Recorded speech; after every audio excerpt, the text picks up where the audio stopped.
अस्सलाम वालेकुम। आज का रेसिपी है पत्ता गोभी का पकौड़ा।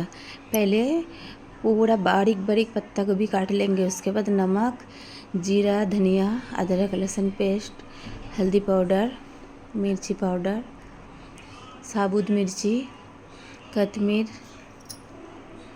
प्याज डाल के अच्छा से मसल के पूरा नरम कर लेंगे।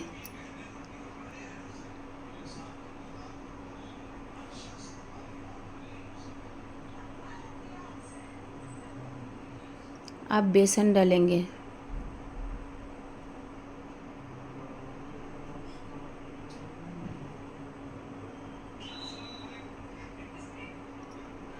बेसन डाल के अच्छा से मिला लेंगे।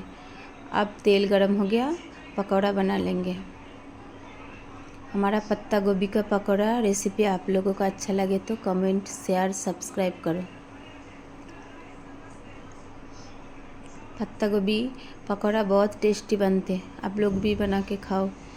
रमज़ान स्पेशल।